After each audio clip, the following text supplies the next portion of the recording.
Bueno, este entonces ejercicio, una vez más, no está en la semana pasada, sino en la anterior, en la semana que sería del 9 de mayo, si no me equivoco, sí, del 9 de mayo en el aula virtual, lo pueden buscar ahí y en esa guía hay otros ejercicios más que también están todos pensados para el repaso del parcial.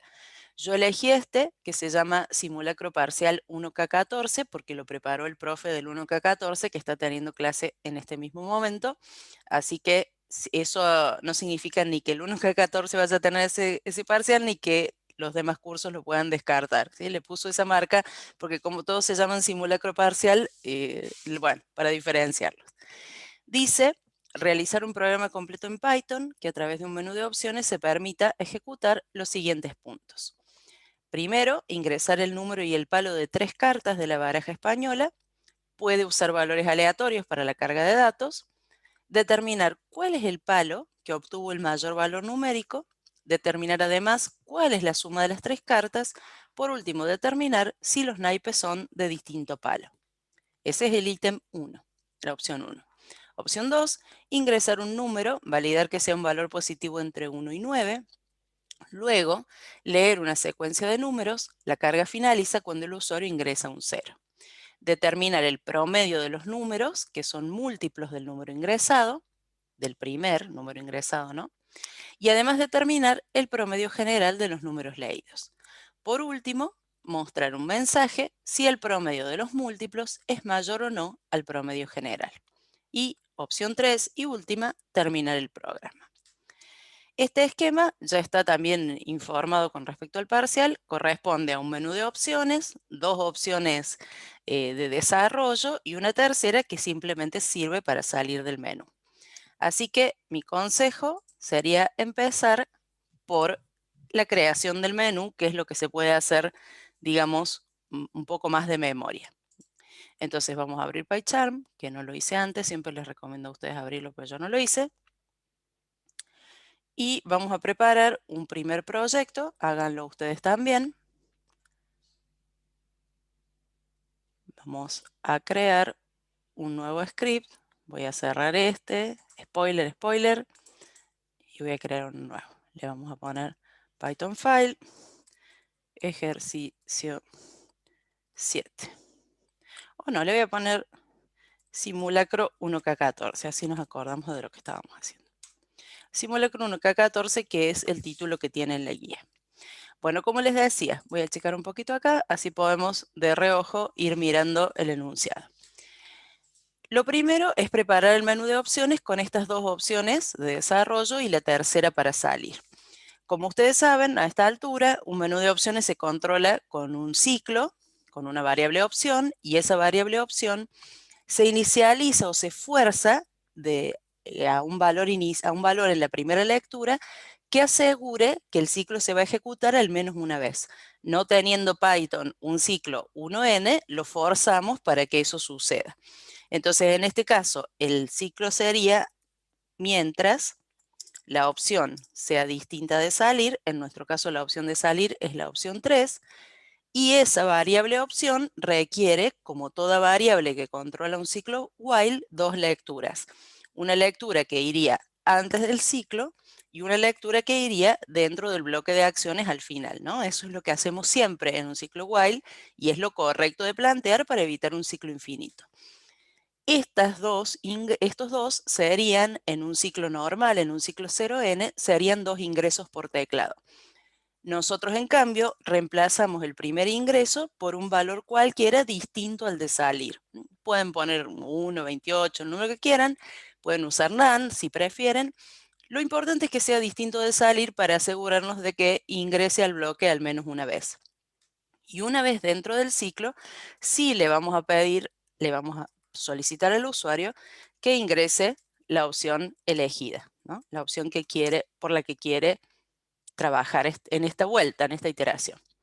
Pero antes de pedirle que ingrese su opción, tenemos que mostrarle cuáles son las opciones que tiene disponibles. Entonces eso lo hacemos a través de una sucesión de prints. Ponemos menú de opciones o algo así como título. Y después empezamos con un print por opción. No hace falta que copien todo lo que dice el enunciado, es un título de referencia El primero le vamos a poner baraja, le voy a poner, porque es un juego de cartas. Y el segundo es una secuencia de números, así que le voy a poner secuencia. Mientras sea identificable, cada opción está bien. Y, como siempre, no nos vamos a olvidar de incluir una opción para salir. Entonces, con estas tres, tenemos preparado el menú para empezar a trabajar. De nuevo, una recomendación que hemos repetido a lo largo de estas semanas: prueben que el menú se comporta como debe antes de ponerse a desarrollar, para después no estar en el medio del código preguntándose por qué no anda y quizás se trata de que no estaba bien planteado el menú. Entonces voy a hacer una primera ejecución. Vemos las tres opciones, vemos la opción de salir, comprobamos que si pongo cualquier cosa, el menú no falla, ¿sí? Cualquier opción vuelve a mostrar el menú, y lo único que provoca que salga de la ejecución, que salga del ciclo, es ingresar 3, que es la opción de salir. El menú funciona bien. Por ahí se ve confuso este amontonamiento de mensajes. Si bien en el parcial no es prioritario el desarrollo de la pantalla o un buen diseño de la pantalla, si les queda un ratito, siempre se agradece que se entienda mejor. Así que una de las estrategias, pueden usar lo que ustedes quieren, es poner un separador, ¿no? Voy a poner yo acá un separador doble y lo pongo al principio y al final del bloque, como para darme cuenta de que se acaba de elegir la opción.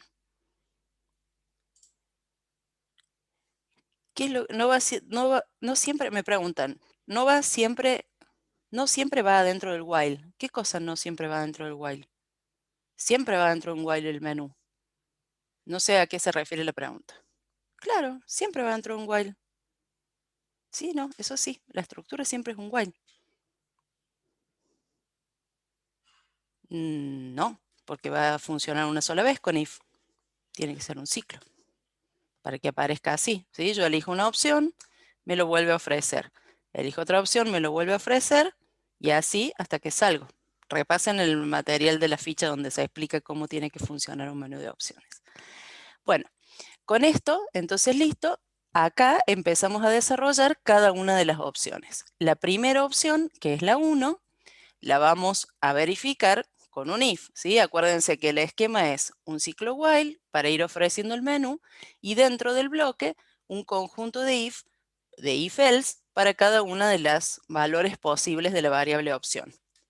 Empecemos con la opción igual a 1, que es el de la baraja española, y acá dentro de este if empezamos a trabajar como si fuera un programa separado, ¿sí? Un programa que dijera lo que pide el punto 1, que es ingresar el número y el palo de 3 cartas de la baraja española. Puede usar esos valores aleatorios para la carga de datos. Esos serían los datos de este problema, ¿sí? Esta sería la parte de los datos. Repito, todo este desarrollo se va a hacer tabulado dentro de este if, porque cada opción va a ser un pequeño programa independiente, digamos, dentro del conjunto del menú que estamos preparando. Entonces, vamos a ingresar el número y el palo de estas 3 cartas. Puede ser por teclado o puede ser aleatorio. Digamos, podríamos llamar a las variables carta 1 número, y yo voy a optar por hacer un valor aleatorio para que sea más rápido, pero se puede ingresar por teclado. Sería un valor aleatorio, una carta de la baraja entre 1 y 12, que son los valores posibles. Tengo que importar, para poder usarlo, el módulo random, y entonces acá voy a poner random.randint, en este caso entre 1 y 12. Ese sería el número. Ahora, para el palo necesito optar entre 4 valores posibles, que son oro, basto, espada y copa. Entonces voy a definir previamente una tupla con esos 4 valores. Podríamos decir que el 0 es basto, el 1 es espada, no sé, pueden inventar la equivalencia que quieran. Yo lo voy a hacer de esta forma para después seleccionar uno de ellos con un choice. Entonces voy a poner espada, oro, copa, basto. Por supuesto que el orden no importa. Los valores separados por coma. Y entonces le voy a decir que para el palo seleccione entre esa tupla uno de los 4 valores. Este proceso se repite con las otras 2 cartas. Entonces tenemos la carta 2 y la carta 3. Me preguntan si no era que en el parcial no iban tuplas, no les vamos a pedir explícitamente que las usen. Yo acá la estoy usando para generar los valores aleatorios. Si ustedes en ese momento no se acuerdan cómo se hace una tupla, lo pueden hacer con números o con cualquier cosa que puedan generar en ese momento o lo ingresan por teclado. Nunca las van a necesitar usar obligatoriamente. Si las usan y las recuerdan y les queda práctico, para trabajar las pueden usar. No están prohibidas, no van a ser indispensables. Esa es la aclaración. No hay una lógica específica de tuplas involucrada en el parcial. Bueno, estas van a ser entonces las 3 cartas. Como siempre que trabajamos con valores aleatorios, las vamos a mostrar, porque si no se van a generar esos valores, pero nosotros después no vamos a poder comprobar los resultados. Entonces voy a poner un print para cada una de las cartas. Le voy a poner, por ejemplo, carta 1 y voy a poner. Ustedes sí están acostumbrados, no sé si están acostumbrados a jugar con las cartas, pero normalmente uno dice 4 de oro, 3 de copas, algo así. Claro, si ustedes en vez de querer hacer los valores aleatorios lo hacen ingreso por teclado, cada uno de mis random es un input. Cada uno de los random que yo puse acá es un input. Lo que pasa que tratándose de valores específicos deberían validar que el usuario no les ponga una carta que sea un 44, un 33. Entonces, me parece que en general, cuando se trata de validaciones, les conviene un valor aleatorio, además de que lo van a poder probar más rápido. Pero, si no se acuerdan o no les sale en ese momento, cambian por un input y va todo bien. Entonces, carta 1, voy a mostrar que es, les decía, el número y luego el palo. Entonces, digamos, número de palo, ¿no? Y así con la otra y con la otra. Recuerden también, control D les permite duplicar la línea, que en el parcial, cuando se trate de repetir cosas, por ahí les va a quedar cómodo de usar. El palo de la carta 2 y el palo de la carta 3. Vamos a verificar esto antes de seguir adelante. Voy a ejecutar. Y entonces cuando elijo cualquier opción, no pasa nada, o sea, esto sigue andando bien. Y cuando elija la opción de la baraja, me genera las 3 cartas. Un 7 de copa, un 11 de espada y un 2 de basto. Y termina porque hasta ahora no programé nada, pero me vuelve a ofrecer, nada más quiero decir, esto sí lo programé, pero me vuelve a ofrecer el menú de opciones y yo puedo volver a elegir la opción 1 y aparece otro conjunto de cartas. Vuelvo a elegir la opción 1, otro conjunto de cartas, elijo cualquier otra cosa, vuelve a ofrecer el menú y no pasa nada. Sí, está bueno, ¿no? 3 cartas podríamos hacer un truco. Algún año lo hemos programado. Bueno, y por último, 3, salir, termina la ejecución, estamos en orden. Seguimos trabajando siempre dentro de la opción 1. Fíjense que este ítem podría perfectamente ser un programita solo, por eso les digo que ya cada bloque va teniendo como su independencia, su prestación aparte del resto del enunciado. Bueno, tenemos las 3 cartas. Ahora, ¿qué hay que hacer? Determinar, dice, ¿cuál es el palo que obtuvo el mayor valor numérico? Por más que en el enunciado se aclare siempre, no usen min y max para buscar el mayor y el menor, en este caso, aunque quisieran, no les serviría de nada. ¿Por qué? Porque si yo uso la función max para determinar el mayor de los 3 números, igual no sé a qué palo corresponde, ¿sí? No sé si era la carta 1, la carta 2 o la 3, y por lo tanto no puedo informar su palo.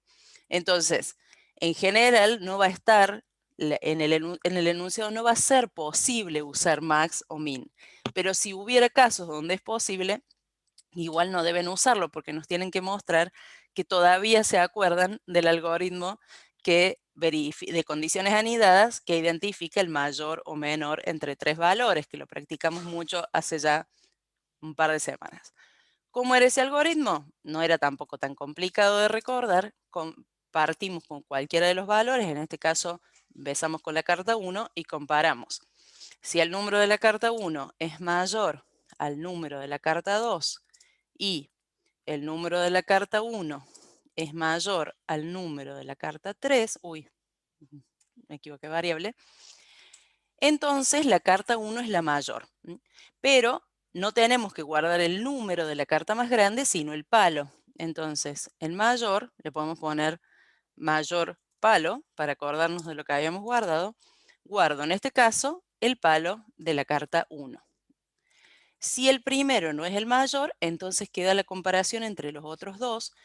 No se preocupen por decir qué pasa si son iguales, esto ya lo hemos discutido. Si son iguales los dos segundos, digamos, no nos interesa porque el mayor va a ser más grande que ellos. Y si da la casualidad de que las tres cartas son iguales, pues elegirá cualquiera de ellas el algoritmo y es correcto porque va a elegir el número más alto. No se hagan lío con eso porque he visto en algunos algoritmos en el trabajo práctico enredadísimos para determinar si son iguales. No importa, ¿sí? Aprovechan la ventaja. La vez que les decimos no importa, no importa. No se complique, no se complique. Bueno, porque si se acuerdan en este esquema, es la respuesta positiva, la respuesta verdadera a esta condición determina que el mayor es la carta 1 y guardamos su palo. Pero en caso contrario, solamente compiten el 2 y el 3 entre ellos porque ya sabemos que el primero no es el mayor. Sí, van a poder preguntar lo que quieran durante el parcial, para eso van a estar en el Zoom. Van a poder preguntar lo que quieran y nosotros les vamos a responder en la medida de que no sea decisivo para el trabajo que están haciendo, ¿no? Que ustedes tengan que resolverlo, pero si tienen alguna duda del enunciado, vamos a estar ahí para responderles. Por eso. En este caso no, Juan Martín, depende de lo que diga. Acá cuando digan que buscan el mayor, buscan el mayor. En el trabajo práctico decía, tenga en cuenta el empate, porque ahí no daba lo mismo. Pero acá sí, el mayor valor, aunque esté repetido, va a seguir siendo el mayor valor. Si no, si el número de la carta 2 es mayor al número de la carta 3, entonces la mayor es la carta 2 y vamos a guardar ahí el palo de la carta 2, por nada. Y en el último caso, solo nos queda la posibilidad de que la mayor sea la carta 3, entonces guardamos esa. Siempre el palo, ojo, ¿no? Palo de la carta 1, palo de la carta 2, palo de la carta 3. Podrían, si quieren, guardar las dos cosas y luego informar la mayor carta es el 3 de oro, por ejemplo, pero no es eso lo que pide el enunciado, solo pide que recuerden el palo, entonces hagamos lo que dice el enunciado, así no nos complicamos.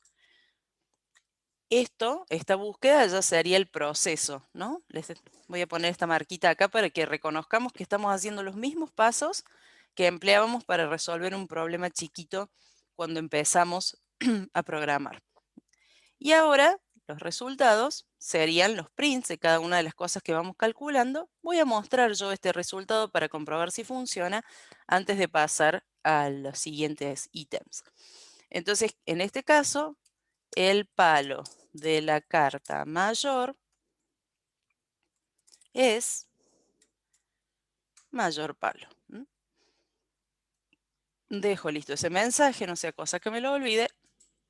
Y una vez más pruebo que esto funciona antes de avanzar.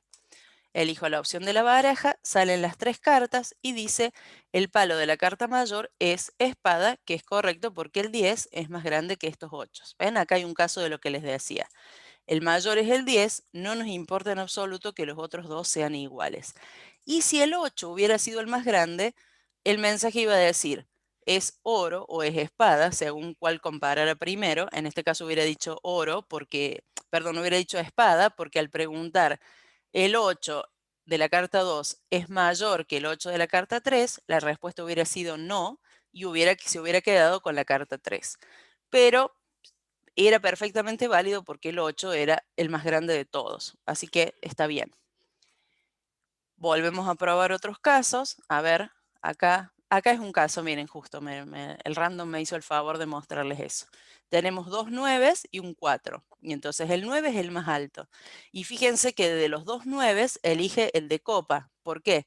Porque al preguntar si la 1 es mayor que la 2, la respuesta es no, porque son iguales, entonces la descarta. Y luego compara la 2 con la 3, y como la 2 sí es más grande que la 3, se queda con esa. Por eso nos dice que el palo de la carta mayor es copa.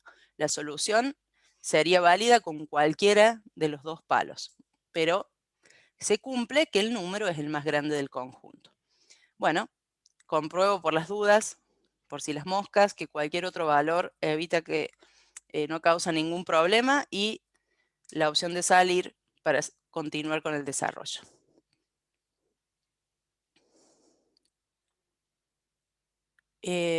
Acá está. Me preguntan por la tupla de palos, pero está acá. No tengo nada arriba, mira. Me preguntan, Santiago. Acá está la tupla. Tic. Acuérdense que el IDE también los va ayudando mostrando estas líneas que indican por dónde van los bloques, ¿no? Entonces, toda esta línea nos dice que estamos acomodando el bloque if correctamente y a su vez, este if dentro de la opción que sirve para elegir los mayores tiene sus propias líneas, ¿no? Eso nos hace notar que estos son otros bloques correspondientes a cada una de estas condiciones. Esa ayudita también sirve para asegurarse de que uno está alineando correctamente. Bueno, está el palo de la carta con mayor valor numérico. Después dice determinar además cuál es la suma de las tres cartas. Esto es más sencillo, pero lo vamos a hacer igual.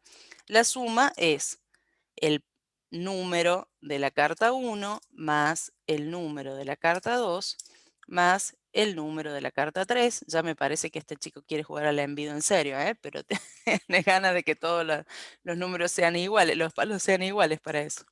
Bueno, y ponemos la suma de las cartas es suma, acá casi no vale la pena ni probarlo, era para ver si se acuerdan de lo básico.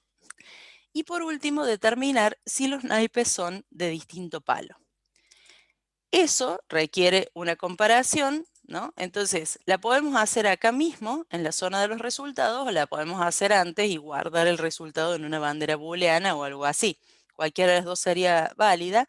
Yo lo voy a hacer directamente en la zona de resultados.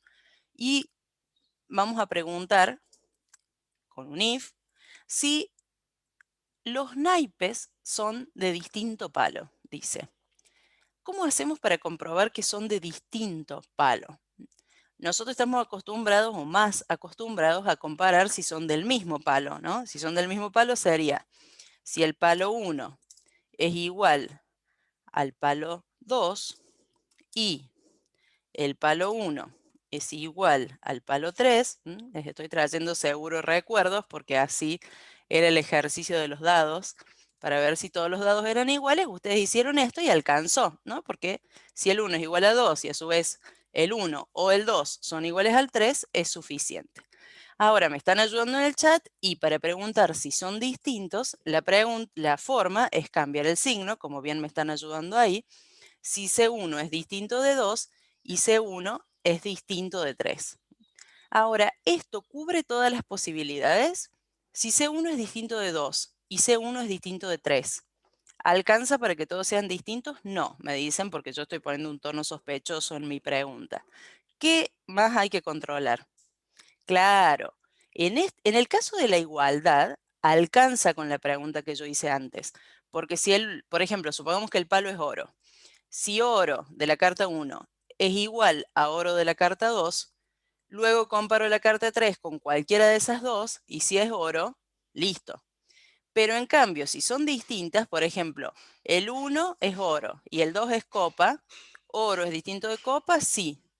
Y oro es distinto de copa, que fuera la carta 3, y también me diría que sí, y sin embargo la carta 2 y la 3 son iguales entre sí.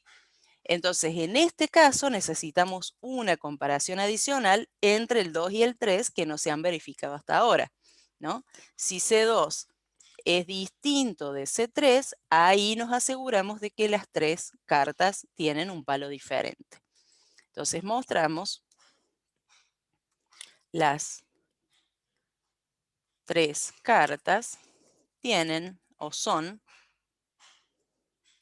de distinto palo. Yo, en general, esto por supuesto que no incide en la nota, pero trato de poner un mensaje exactamente como dice el enunciado, mayormente para orientarse uno, ¿no? Porque, por ejemplo, acá determinar si los naipes son de distinto palo y capaz uno pone no son iguales y no, yo trato de decir exacto lo que me preguntaron, ¿no? Acá me dice, determina si los naipes son de distinto palo, entonces yo informo los naipes son de distinto palo. Me dice, en caso contrario, bla, bla, bla, no. Así que no necesito mostrar nada en el caso contrario. Si acaso me interesa, si yo quiero asegurarme de que está funcionando, podría poner acá, print, los naipes no son de distinto palo. ¿Sí? Que no significa que son iguales, ¿sí? Porque puede ser que haya dos iguales y uno distinto. Entonces, si quieren, ponen un mensaje adicional. ¿Lo pide el enunciado? No, así que también podemos considerar que si el mensaje no aparece es porque no son de distinto palo. Vamos a probar estas dos últimas adiciones que hicimos al ejercicio.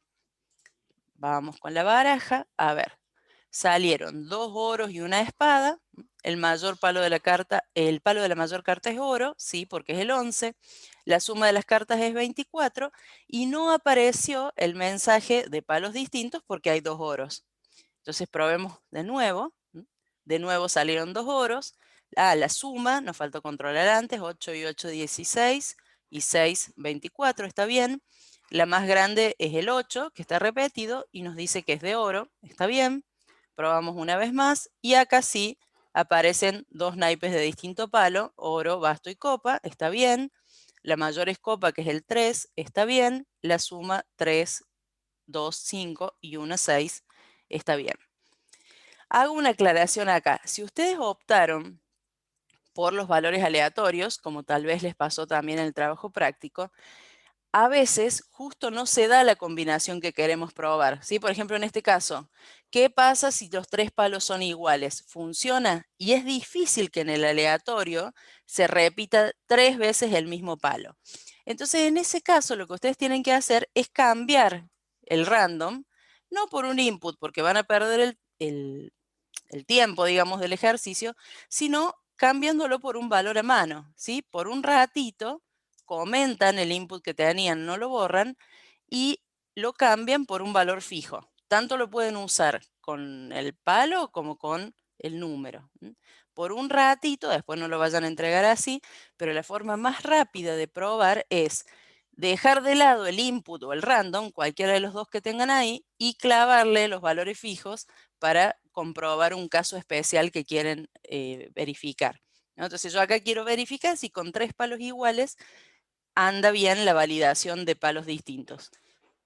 Y efectivamente me salieron 3 cartas de oro. Luego el palo de la carta mayor es oro, por supuesto, porque es el único que hay. Y la suma de las cartas es 21, así que funciona bien. ¿Cómo hago para que todo el texto sea un comentario? Para que el numeral hace que se vuelva un comentario esa línea. ¿Sí? ¿Qué es lo que a ustedes les importa? Si no, en este caso pueden probar y probar hasta que a lo mejor un caso va a funcionar. Pero en general, digamos, les conviene a lo mejor ingresar el valor. Ojo con dejarlo así, por favor. Bueno, tenemos cubierta entonces la primera opción, ¿sí? Lo que nos pidió la primera opción. Lo que corresponde ahora es colocar Enter y a la misma altura del primer if, por eso les decía, tengan en cuenta que las líneas son orientativas de en qué bloque estamos trabajando, a la misma altura del primer if, pero dentro del while, colocamos la pregunta para la opción 2. El if, opción igual a 2. Y si quieren pensar un ratito, decir, uy, no sé qué voy a programar acá, pueden poner un print cualquiera, por ejemplo, mientras van trabajando, o pueden usar la sentencia pass, que es equivalente a dejar el bloque vacío, ¿no? Si quieren esperar un ratito y que no les haga lío en el bloque, lo pueden reemplazar con un pass. Me preguntan, Juliano, me estáis preguntando por lo del comentario. No hice nada novedoso. Me puse adelante del random y puse un numeral así. Y solo se convirtió todo lo que está a continuación del numeral en un comentario. No es que yo lo seleccioné. Me ubiqué adelante, presioné numeral y eso convirtió todo el texto en comentario. No hace falta aclarar. El atajo del teclado para marcar una línea, ay, no sé cuál es. Después investigamos en internet, yo nunca lo uso. Nunca borro la línea. Creo que es control Y. A ver. No. Ah, sí. Usar control Y para redo o para borrar la línea. Borrar la línea. Ah, ¿eso será? Control Y borra una línea completa. Pero acá parece que uno puede elegir uno de los dos usos. Pero no sé. Ah, para seleccionar la línea completa, no sé. Yo lo hago siempre con el mouse. Hago tic y la elijo entera. Doble clic la elige. Pero seguro que hay un atajo. Aunque no sé cuál es. Después lo identificamos. Yo lo hago con el mouse. Ah, porque ustedes lo ven en mi pantalla que yo selecciono la línea entera, claro, pero lo hago con el mouse.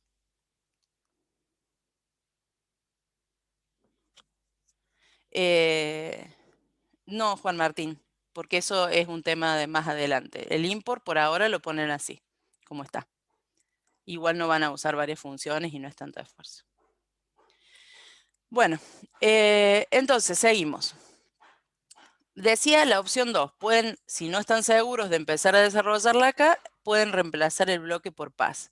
Pero sobre todo lo que les quería mostrar, porque en algunos casos se los he explicado y otros no, es que tengan en cuenta que aparte de estas líneas, estas marquitas que están junto a las instrucciones, en este caso al lado del while y al lado del if, que son un signo menos, lo que permiten es contraer, colapsar, se llama, ese bloque relacionado con esa condición. Entonces, si yo, fíjense, presiono este signo menos, todo lo que escribimos para la opción 1 desaparece y se pierde. Ah, no, es que había programado toda la opción y se perdía al momento de entregar. No, ahí está, sigue ahí.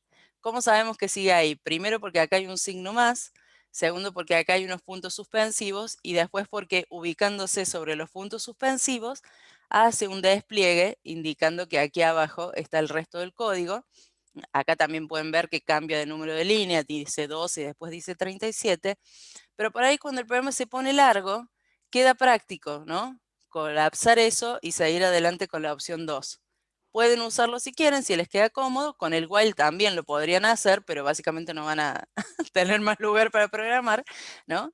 Todo condición que tenga un bloque anidado, como pasa con el while, con el for, un bloque tabulado, se puede colapsar y expandir de esta manera. Así que por ahí, si lo quieren hacer, para no estar escribiendo 200 veces scroll mientras desarrollan acá abajo, tal vez está bueno así, ¿no? Y concentrarse en la opción 2. Bueno, repito, este pass no es obligatorio de ninguna manera, simplemente reemplaza un bloque vacío, porque si ustedes lo quieren dejar así nomás, ven, acusa un error el intérprete, por más que uno dice, para, que estoy trabajando, el IDE sigue diciendo, pero te falta un... Bueno, así que el pass permite reemplazar un bloque mientras lo van pensando. ¿Sí? O ejecutar una vez más la opción 1 antes de desarrollar la 2. ¿Sí? Por ejemplo, este sería un caso. Bueno, voy a empezar con la opción 2. Ah, para. Comprobé tal cosa en la opción 1, le meto un pass acá y la puedo volver a ejecutar a la 1 tranquilamente. Ah, sí, anda bien la suma que no estaba segura si la había controlado.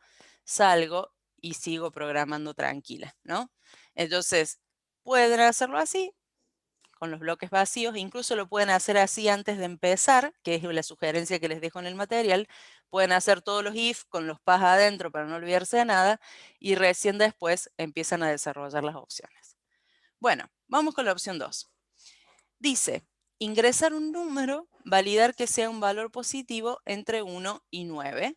Bueno, le vamos a hacer caso, vamos a ingresar un número y le vamos a decir al usuario que es un valor positivo entre 1 y 9. Ingrese un valor positivo. No hay otra opción de todas maneras si se encuentra entre 1 y 9, pero lo vamos a decir como lo dice la guía, ¿no? Así. con el signito menos que aparece a la orilla del bloque. Bueno, entonces con este número, luego hay que controlar que sea positivo, un valor positivo entre 1 y 9, porque ya sabemos que el usuario carga lo que él quiere. La recomendación que les hacía en las clases anteriores y que voy a repetir ahora es, si es entre 1 y 9 inclusive, en valor en positivo entre 1 y 9 inclusive. Igual sería para preguntar a lo mejor, para estar seguros en un parcial, 1 y 9 incluidos, ¿sí? Igualmente, cuando nosotros hacemos un enunciado parcial, tratamos de cubrir todas las ambigüedades posibles, pero bueno, alguna duda les puede surgir siempre. Sí, sí, perfecta la pregunta. En este caso, incluido el 1 y el 9. Les decía, en casos anteriores, cuando hemos hablado de validaciones, yo siempre les sugiero pensar esto como un if, porque por ahí como un ciclo se hace más difícil de pensar, creo yo. Así que voy a repetir este consejo hoy, ¿no? Ustedes tienen que validar que el número se encuentre entre 1 y 9. Validar significa avisarle al usuario si cometió un error y permitirle que ingrese otro número. Entonces, en este caso, ¿cuándo cometería un error? Cuando el número sea menor a 1 o mayor a 9. No puede ser y mayor a 9 porque no existe, ¿no? Menor a 1 y mayor a 9 a la vez no existe. Entonces es menor a 1 o mayor a 9. Si lo pensamos como un if, si ese número es menor a 1 o el número es mayor a 9, es un error. Entonces, ¿qué hacemos? Le avisamos que hay un error. Bueno, ahí está. Y le permitimos ingresar nuevamente. Entonces, tomamos este mensaje y lo pegamos acá, pero dentro del if. Sí puede ser 0, pero el enunciado dice un valor positivo entre 1 y 9. Así que por más que sea positivo, o por más que sea un 0, no lo tiene que admitir. Si es 0, el 0 es menor que 1. Ah, me dice Agustín, con 0 termina, pero eso es otra cosa. No dice eso acá. Todavía no llegamos a que con 0 termina. Estamos haciendo la primera línea. Porque dice, luego leer una secuencia de números. Ese es otro paso. Este es el primero. Este es el primer paso. Entonces acá, voy a poner esa referencia acá para que nos entendamos. Acá es ingresar un número y validar que se encuentre entre 1 y 9. ¿Sí? Entonces, claro, Ignacio, sí, eso es lo que iba a explicar ahora. O sea, se ingresa un número, ¿no? Y nosotros comprobamos si es inválido para pedirle que lo ingrese otra vez. Entonces, si el número es menor a 1 o mayor a 9, le avisamos que es inválido y le pedimos que ingrese otro. Algunas personas prefieren poner este print con el error aparte. Yo, porque quiero hacerlo más rápido, a veces lo pongo directamente dentro del mensaje del input, ¿no? Le avisamos que ingresa un valor inválido y que por lo tanto tiene que ingresar otro. Ahora, si el usuario en este segundo ingreso vuelve a cargar un número que es menor a 1 o mayor a 9, ya no tenemos chance de volver a corregirlo, ¿sí? Nos implicaría poner otra vez un if acá y dentro de ese if otro input y así. Entonces, para no hacerlo de esa manera, porque no es lo lógico, no es lo que va a funcionar, en realidad este control no es un if, sino que es un while. Mientras el número sea menor a 1 o mayor a 9, le pedimos otro. Y esto se repite todas las veces que el usuario cargue un valor inválido. La única manera de salir de este ciclo es colocando un valor inválido, un valor válido. Vamos a probarlo de esa manera. Vamos a ejecutar el programa una vez más. Ahora voy a elegir la opción 2 y voy a comprobar primero que si pongo un valor entre 1 y 9 anda bien. Ahora pruebo un valor que que es menor a 1, por ejemplo el 0 que les preocupaba recién, dice que es inválido. Pruebo un valor más grande que 9, muchísimo más grande que 9, un negativo por las dudas, siempre me vuelve a pedir otro y solo cuando cargo un valor entre 1 y 9, en este caso termina porque todavía no pusimos nada. Si ponen continue y si no ponen nada, vamos por parte. Si no ponen nada, falla la conversión con el int, ¿sí? Si hacen eso, se rompe y eso no lo pueden evitar, así que no lo van a controlar por ahora. Igual que si pusieran una letra. Solamente podemos controlar que el número se encuentre dentro de los intervalos aceptables. ¿Sí? Entonces, a la pregunta de Lautaro, si no pongo nada, se rompe, como ves acá, y no es necesario que lo tenga previsto en su programa. El continuo no sé en este caso para qué sería. Me pregunta Vittorio, pero no sé para qué sería, en qué ayudaría el continuo. Si no le pido, acuérdense que el ciclo while funciona como con una doble lectura. Él ingresó un número, se equivocó. Si yo dentro del bloque no pongo otra lectura, va a ser un ciclo infinito.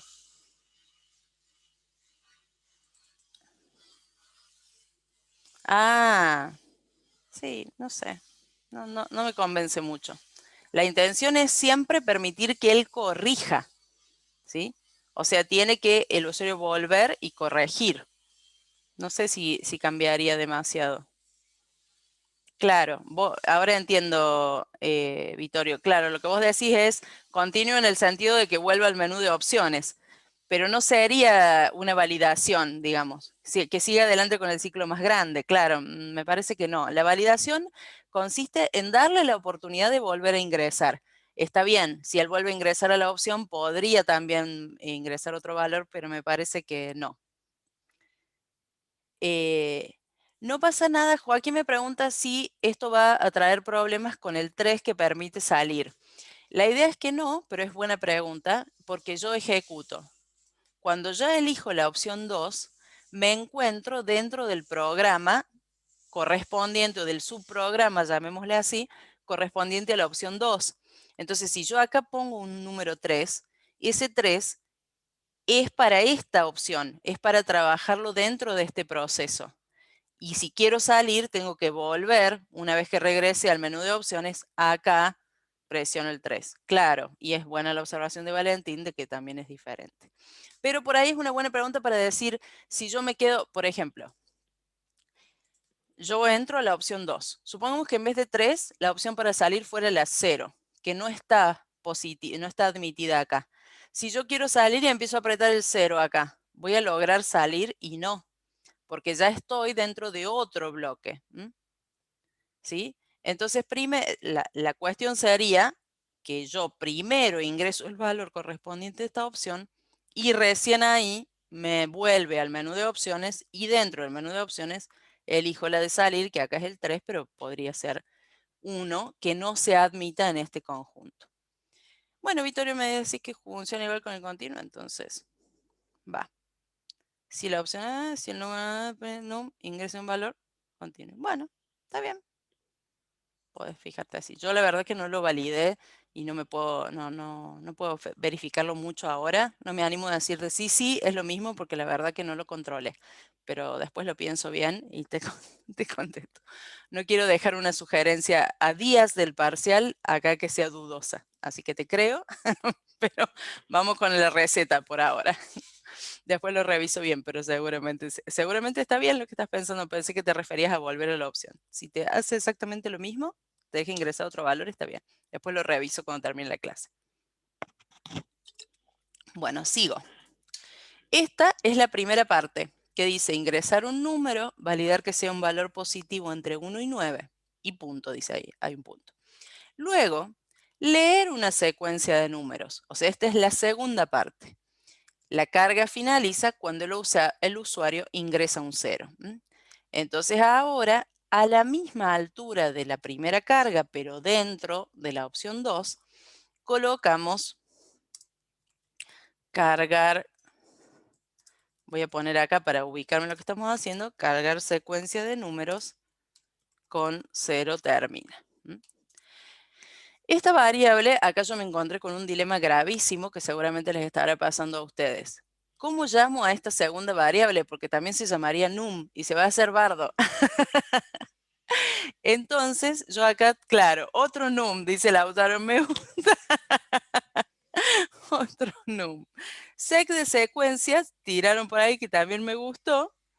Y si no, yo había ido por la práctica, sí, de decirle num1 a esta y a la otra num2, ¿no? Entonces, acá había dicho num2 tal cosa, ¿no? En este caso, ahí les contesto las otras preguntas, denme un segundito. Había puesto num2 acá, ¿sí? O secuencia del número de la secuencia, bueno, yo había puesto num2 acá. Lo que les quiero mostrar es un detalle, ahora en serio por las dudas.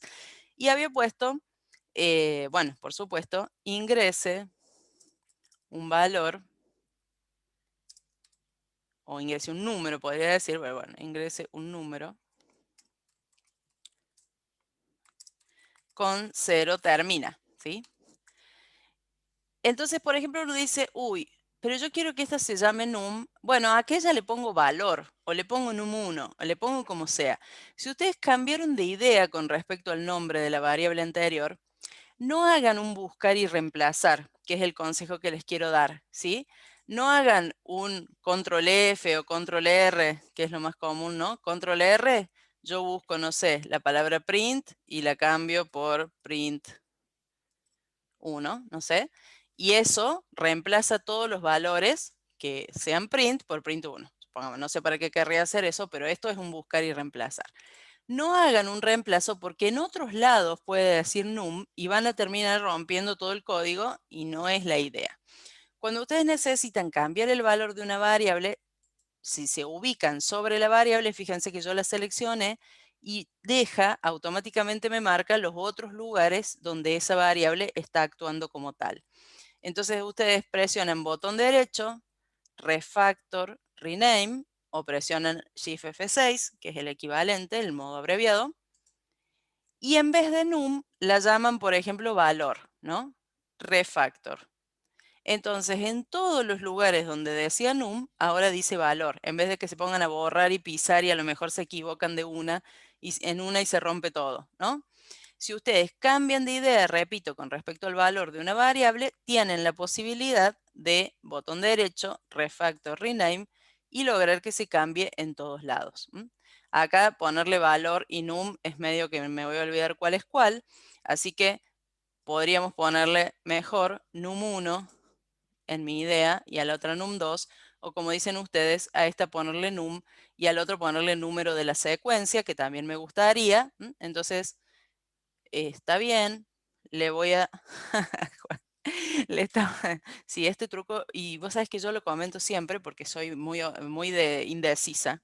En la vida en general soy indecisa, sobre todo con las cuestiones. Ay, le puse lo pinté este color, pero no sé si está bien o no. Entonces, es una opción que me salva la vida, porque si no andas tiqui, tiqui, tiqui por todos lados cambiando y seguro que una te faltó cambiar y después no te das cuenta porque no anda. Bueno, entonces le podríamos dejar num, como dijimos recién, y a esta, en vez de num2, que queda medio choto, llamarlo número de la secuencia, como me decían ustedes ahí. Otro num, confieso que también me gustó, pero numsec podría ser, ¿no? Para que nos ubiquemos que este es el número de la secuencia. Bueno, este es un segundo paso de todas maneras, que es el que carga la secuencia. Esta secuencia sí se termina cuando el usuario ingrese un 0. Entonces, es otro while distinto al de la validación, donde controlamos que el número sea distinto de 0.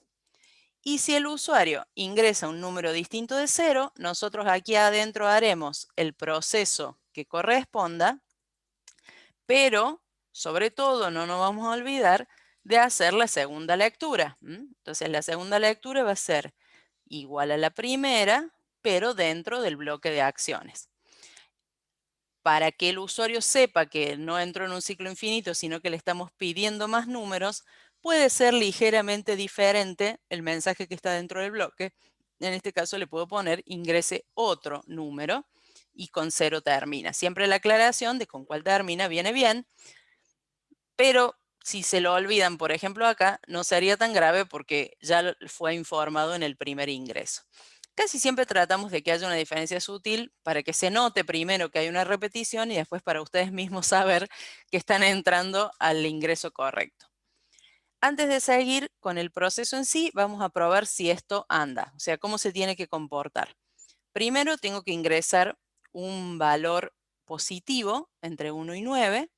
Ahí les contesto la pregunta, un segundito.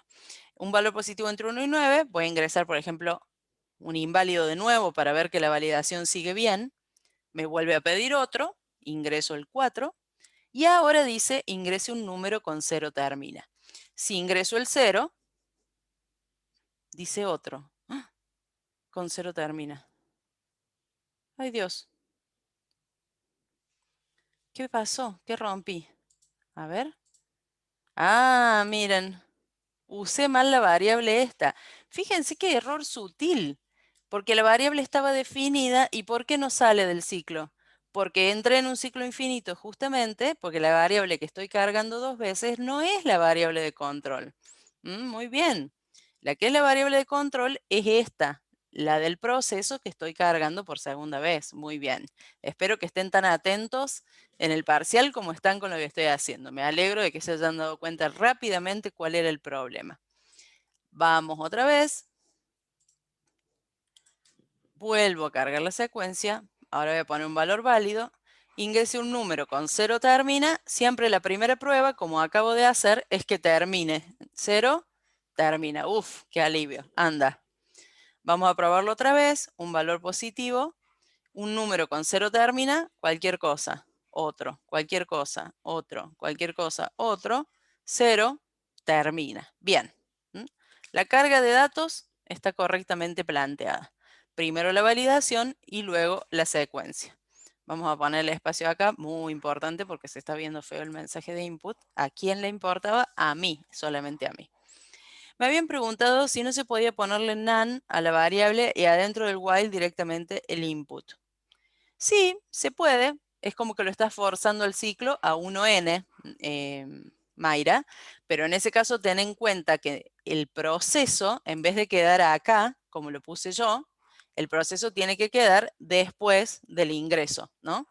Porque sí, el primer dato del ciclo está dentro del bloque de acciones. No me parece tan buena idea de todas maneras. No me parece tan buena idea. Prefiero que lo hagan, me parece más razonable hacerlo con las 2 lecturas como se está planteando acá. No, no sé si conviene. La verdad que no sé qué decirte. Funciona, pero no sé si es buena idea. Claro, exactamente. Tomás está diciendo lo mismo. O sea, lo que me está diciendo Mayra lo represento acá por las dudas. Lo que me está diciendo es, yo puedo poner acá un valor cualquiera, hacer el truco mismo del menú de opciones. O sea, poner cualquier valor acá, como sí o sí va a ser distinto de cero ese valor, va a entrar y va a hacer la primera lectura en este caso, porque no hay ninguna variable ahí, y por lo tanto el proceso tiene que ir aquí abajo, ¿no? Porque el primer número que yo cargué es este. En cambio, en el esquema de doble lectura con input, como lo estoy haciendo yo, el proceso del primer número lo tengo que hacer acá y recién después cargo el otro y vuelvo a dar la vuelta. Claro, ojo con el orden donde va el proceso. En el caso de hacer la doble lectura como estamos acostumbrados, una lectura, una condición, el proceso de ese número si es que entró al bloque y recién viene la segunda lectura. Bien, ¿y cuál sería ese proceso?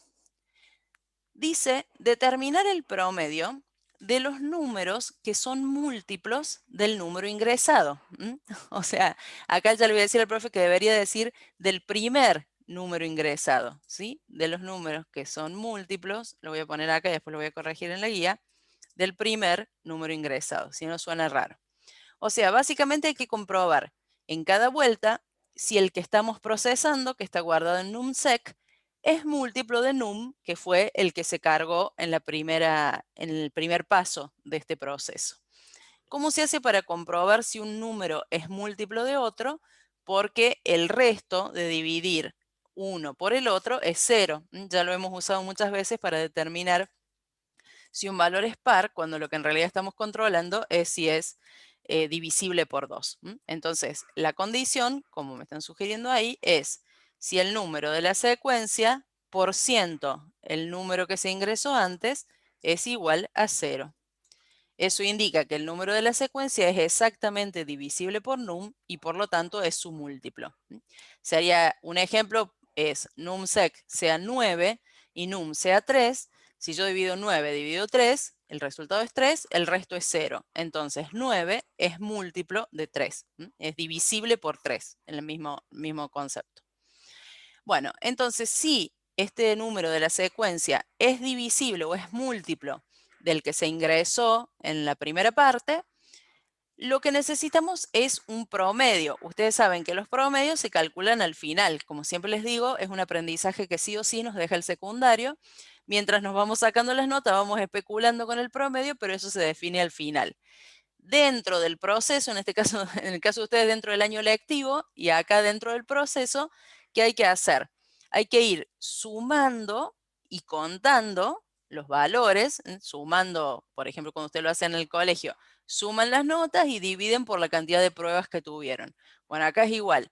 Tenemos que sumar todos los números, contar cuántos son, porque no lo sabemos de antemano. Si esto fuera un ciclo for, lo sabríamos de antemano, pero no lo sabemos. Entonces, también tenemos que contar los números. O sea que acá sería suma de los múltiplos, guardo el número de la secuencia, ¿sí? Un acumulador. Y la cantidad de múltiplos la incremento en 1, exactamente como me están diciendo ustedes. Una variable suma, una variable acumuladora y una variable de conteo para saber la suma de los números y cuántos eran. Ambas cosas dentro del if del múltiplo. Nuevamente resalto que la línea nos ayuda a darnos cuenta de que este bloque está correctamente indentado. ¿Por qué lo está subrayando? Porque no está inicializado. ¿Dónde lo inicializamos? Me preguntan en el chat y yo les pregunto a ustedes. ¿Dónde lo inicializamos? Antes del ciclo, antes de empezar con el procesamiento. Entonces acá también lo podríamos hacer aquí arriba, pero lo podemos hacer acá más cerquita de este segundo ciclo. En ambos casos funcionaría. Tiene que ser fuera de este ciclo que está calculando la suma y la cantidad. Así que lo voy a hacer acá. Suma de múltiplos es igual a 0 y la cantidad de múltiplos también hay que inicializarla en 0, así que voy a aprovechar y lo voy a hacer en la misma línea. Cantidad de múltiplos también es igual a 0. Recordemos que se pueden inicializar dos variables, separando así los valores con comas. Esto no es tupla, ¿sí? Es asignación en una sola línea. El primer valor se carga en la primera variable, el segundo valor se carga en la segunda variable.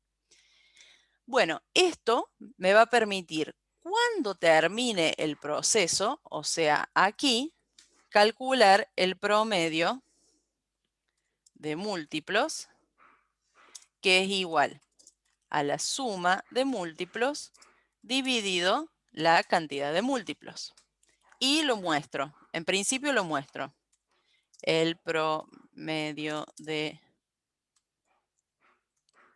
múltiplos es promedio de múltiplos. Y probemos si anda. Fíjense cuántas veces yo ejecuto antes de terminar el código. Sé que me pongo por ahí pesada con esta recomendación, pero es muy importante. Vayan comprobando que anda lo que hacen. Y cuando ya más o menos pueden ver un resultado, pruébenlo.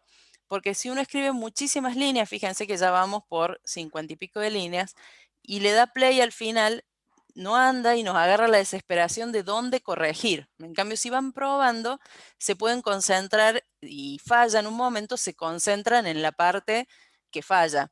Miren lo que me pasó a mí recién con la variable controladora del ciclo while. Si yo hubiera programado todo y recién cuando le daba play a la segunda opción me aparecía eso, capaz no me daba cuenta tan fácil de dónde estaba el problema, porque ya me olvidé de lo que había escrito. Traten de ir así paso a paso comprobando.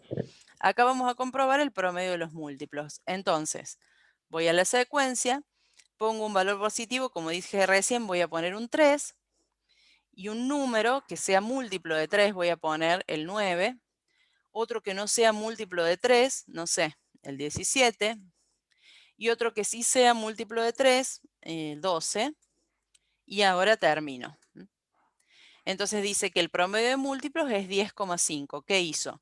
Sumó el 12 con el 9, esto le dio 21, ¿sí? 21, que dividido 2 es 10,5, ¿no? El 17 no participó de ese promedio.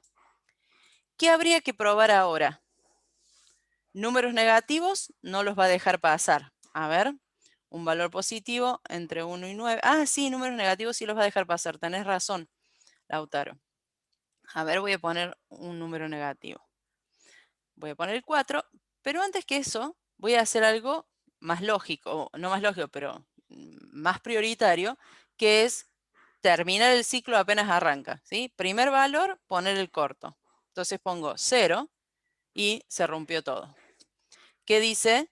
División por 0, como justamente predijo Camila en el chat. Si la cantidad de múltiplos es 0, el promedio se rompe porque no se puede hacer división por 0. Me dio este error porque no hay ningún valor para procesar. Pero aun cuando yo ponga valores, ¿sí? Si yo, por ejemplo, digo, pongo el valor positivo y ahora pongo un número y pongo otro y ninguno es múltiplo de 4, entonces cuando yo coloco el 0 también se rompe, porque ni el 7 ni el 10 eran múltiplo de 4, por lo tanto ni los conto ni los sumo. Así que hay que hacer ese control previo. Si ustedes le ponen un NaN, que es lo que me están sugiriendo acá, igualmente no evitan el problema, porque la división se va a ejecutar. Si yo, por ejemplo, acá arriba, hago promedio de múltiplos es igual a NaN, cuando llegue a este punto, igual va a dividir por 0, ¿no? Y si lo inicializo en vez de con NaN con 0, pasa exactamente lo mismo, porque yo siempre estoy pasando por ese cálculo. Lo que tengo que evitar es pasar por el cálculo. Entonces, como están diciendo varios en el chat, como corresponde, lo que hay que hacer acá es una condición. Si la cantidad de múltiplos, que es el divisor, es distinto de 0, solo en ese caso calculo el promedio. Y en caso contrario, acá tenemos dos opciones. O podemos asignarle 0 a la variable, ¿sí? Promedio de múltiplos es igual a 0, o podemos poner un mensaje y solamente mostrar el promedio de múltiplos en caso de que se pueda calcular. Como en este caso, además, se va a comparar después, como dice en el enunciado, se va a comparar el promedio general con este promedio de múltiplos y tal, mi sugerencia siempre es ir por la asignación forzosa del 0, ¿no? Porque al final, ¿qué va a pasar en este caso? Volvemos al ejemplo de recién. Yo voy a ejecutar la secuencia. Ingreso un valor positivo, bueno, lo termino de una. Y dice el promedio de múltiplos es 0. Y está mal y no, es nada, ¿sí? Es vacío, no existe. No está mal, se acepta como convención que un promedio de ningún valor sea 0, ¿sí? Pero sí, la otra forma es, me están diciendo que podremos controlar mayor o igual que 1 o mayor que 0. Esta condición puede ser de distintas maneras, siempre que se aseguren de no dividir por 0. Pero bueno, así tenemos contemplado el promedio de múltiplos en todos los casos y de paso, este es el sector de los resultados, así que le voy a poner el título acá. Bien, ¿qué sigue? Determinar el promedio de los números que son múltiplos del primer número ingresado, además de determinar el promedio general de los números leídos. ¿Cómo calculo? ¿Cómo hizo para agregar el if y después intentar el print? Dice, el print no lo intenté, pero si lo quisiera intentar, te pones adelante y presionas Tab y se intenta. ¿Sí? Ah, el promedio. Sí, te pones delante y presionas Tab y lo tabula. El último print dentro del if. Lo que pasaría acá es, miren, me están diciendo, ¿qué pasa si yo pongo, en realidad lo tendría que hacer acá, ¿no? Tendría que hacerlo así, mostrarlo solamente si lo pude calcular y acá poner un mensaje que diga, por ejemplo, no hubo múltiplos de,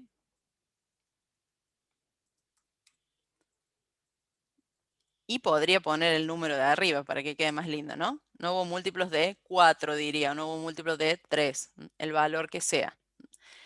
En ese caso estaría bien. Yo lo que no haría, como consejo les digo, es evitar esto, ¿sí? O sea, no dejaría el promedio sin calcular, porque a lo mejor no se dan cuenta y más adelante usan la variable para otra cosa y falla. Y es aceptable forzarle el valor a 0. ¿sí? O sea, yo un valor 0 le asignaría. Algunas personas lo inicializan en 0, ¿sí? Lo inicializan en 0 acá arriba y solamente lo calculan si es distinto de 0, si es distinta la cantidad, o sea, si hay alguna cantidad, también sería viable. No les recomiendo dejar esa variable con la posibilidad de que no tenga un valor asignado porque puede tener un problema. Mínimamente un none, algo asígnenle. Siempre las variables que se definen en una condición conviene que tengan un valor definido. Bueno, esto para el promedio de múltiplos, ahora nos toca el promedio general. ¿Qué diferencia tiene el promedio de números de múltiplos con el promedio general? Que en el promedio general intervienen todos los números de la secuencia participan. Entonces, lo podemos hacer. Ah, mira que Juan Martín quería ahorrar tiempo, pero no, Juan Martín, no va a poder ser. No va a poder ser. Vamos a tener que hacer esto mismo, sumar y contar los números de la secuencia, pero sin tener en cuenta que sean múltiplos o no. O sea, esencialmente vamos a tener otra suma y otro conteo, pero a la altura de este if, ¿sí? O sea, dentro del ciclo general. Sin esta condición, vamos a tener que hacer otro acumulador y otro contador que incluya a todos los números, ¿sí? Entonces acá vamos a hacer una suma común, una suma, como dice, promedio general. Vamos a hacer una suma general, pongámosle, para, si quieren, para no confundirnos. La suma general acumula los números de la secuencia. La cantidad general cuenta todos los números de la secuencia. ¿Por qué la suma general no me la subrayó y la cantidad general sí? Ah, porque le asigné, muy mal, más igual. Ahora sí se quejó de las dos. ¿Está? O sea, hay que hacer esto mismo, pero independientemente de la condición. Y eso no se puede evitar porque acá tienen que participar todos los números y acá solamente los que sean múltiplos. Entonces nos toca nuevamente inicializar esta suma general y esta cantidad general, ambas en 0. ¿Sí? Tenemos dos conteos y dos acumulaciones. Uno solo para los múltiplos y otro general. Y de la misma manera vamos a tener que hacer otro cálculo de promedio, pero ahora para el promedio general. Y ya sabemos que aun cuando no aparezca ningún múltiplo, hubo una falla recién, ¿no? Bueno, si yo no cargo ningún número, o sea, si ya empiezo directamente colocando 0 como primer valor de la secuencia, el promedio general también va a fallar, porque la cantidad general de números va a ser 0. Entonces acá el cálculo también tiene que controlar eso. Si la cantidad general es distinta de 0, entonces lo que tenemos que hacer es calcular el promedio general como suma general dividido cantidad general. Y acá podemos mostrar el promedio general. El promedio general es, y lo muestro.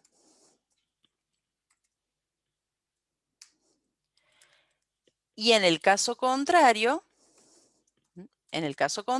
entonces, como en la situación anterior, forzamos el valor 0 y en vez de mostrar ese 0, si a ustedes les parece que no tiene mucho sentido, no se cargaron valores en la secuencia. Vamos a probar si esto funciona. Le voy a poner tal vez un comentario acá. Entonces, vamos a poner cálculo,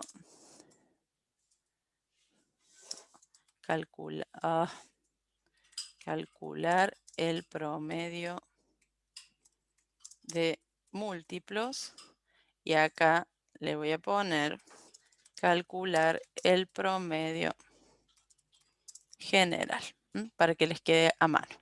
Vamos a probar esto que ya se está haciendo medio largo para seguir adelante sin probar. Secuencia, ingrese un valor positivo entre 1 y 9, ingreso cualquiera porque la primera prueba que voy a hacer es cargar 0 al arrancar, o sea, ningún valor en la secuencia. Pongo 0, no hubo múltiplos de 5, dice, y no se cargaron valores en la secuencia. Así que nuestras previsiones funcionaron bien. Vuelvo a probar. Ahora sí voy a poner un valor importante, digamos, al que voy a prestar atención, voy a poner un 5 de nuevo, y voy a poner un número que no sea 0, pero que tampoco sea múltiplo del 5. Voy a poner un número 333, no sé. Ingrese otro número con 0 termina, ahora sí pongo el 0, y entonces ahora dice, no hubo múltiplos de 5, pero sí saca el promedio general, que es 333, lógicamente, porque es un solo valor, ¿no? Y por último, probemos los casos donde haya números y también haya múltiplos. Voy a insistir con el 5. Voy a poner un número que sí sea múltiplo de 5, 20. Un número que no lo sea, 300. Voy a poner un número que podamos sumar. Voy a poner, no sé, 4. Y después, otro número con 0 termina. También voy a poner que sea múltiplo de 5, un 10. Y ahora sí voy a terminar. Entonces dice, el promedio de múltiplos es 15 porque hizo 20 más 10, 30, dividido 2, 15. Y el promedio general es 24 más 10, 34, dividido 3, da 11 y un poquito más, ¿no? Porque daría 10 si fuera 30 y el 4 causa este periódico. Usen números, ya se los recomendé a esto en ejercicios anteriores también, usen números que a ustedes les permitan mentalmente verificar si al menos tiene sentido la respuesta. O sea, yo no estoy segura si es 333 o es 222, pero por lo menos no me dio 400.500, ¿no? O sea, que dé un valor más o menos razonable de acuerdo a los que ustedes han ingresado por teclado, es suficiente para estar seguros de que funciona. Bueno, un esfuerzo bárbaro. ¿Terminamos el ejercicio? Por último, ¡ay Dios! Todavía quedaba algo. ¿Es necesario mostrar la suma? Pregunta Lautaro. No, porque solamente te pidieron el promedio. Si lo hubieran pedido, lo mostras. Pero con el promedio está bien. Lo último es mostrar un mensaje si el promedio de los múltiplos es mayor o no al promedio general. Y acá viene lo que les decía recién. Si nosotros no le hubiéramos puesto un 0 a estas variables, cuando vayamos a hacer la comparación de promedios, que es lo último, como prometió el enunciado por último, esa comparación podría fallar si alguna de las dos variables viene vacía.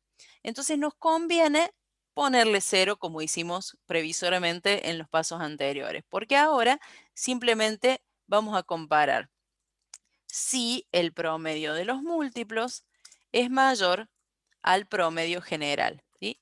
No nos dice en este caso un solo mensaje como fue en la opción 1, sino que aclara, mostrar si el promedio sí, bien digo, de los múltiplos es mayor o no al promedio general. Entonces hay que decir las dos cosas. Si el promedio de los números es mayor al promedio general, entonces mostramos el promedio de los múltiplos es mayor al promedio general, ¿no? Y en caso contrario, copiamos este mensaje y seleccionan, pegan abajo, el promedio de los múltiplos no es mayor al promedio general.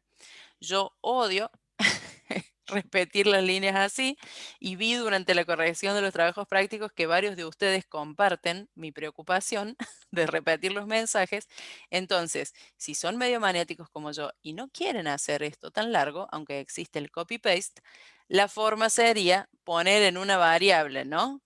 Por ejemplo, una variable comparación que diga, por ejemplo, es mayor.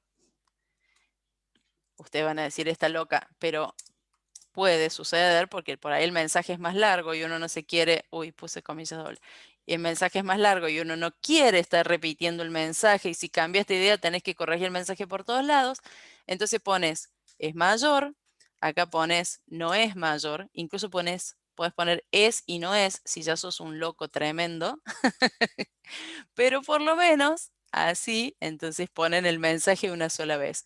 El promedio de los múltiplos y aquí adentro ponen tengo las mayúsculas, comparación al promedio general. Entonces dice, ¿es mayor o no es mayor? Y el resto del mensaje es siempre el mismo, ¿sí? Vi que varios lo hicieron con los dados de la guía y me pareció muy bien. ¿Sí? Ponen una variable con la parte del mensaje que cambia, de hecho podría haber sido es y no es, o podría haber sido vacío y no, si querían ir al extremo. Eh, y entonces después muestran solamente la parte que cambia, ¿no? Hacen un solo print. Esto es un chiche, chicos, se los muestro porque lo vi en la guía, repito, en el trabajo práctico quiero decir, y porque por ahí, ahora hablando en serio, uno quiere generalizar el mensaje, entonces se puede hacer de esta manera, como que esta variable haría un poquito de bandera. Eh, claro, pero adentro tiene una cadena, mira, no me creen estos chicos.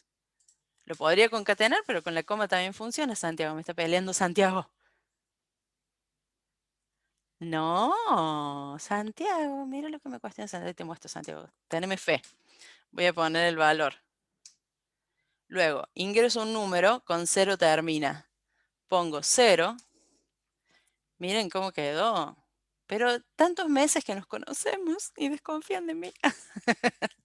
Ven que dice el promedio de los múltiplos no es mayor al promedio general. ¿Mm? No le tenían fe, ¿eh? No le tenían fe. Ahora lo revisamos a esa duda que tienen. Ingreso ahora otro valor positivo, 4. Y voy a poner un número que sea múltiplo de 4 y que sea grande. Por ejemplo, voy a poner el 100. Y un número más pequeñito que divida, vamos a poner un 3, que no es múltiplo. Y ahora 0. Entonces, el promedio de los múltiplos ahora es mayor al promedio general.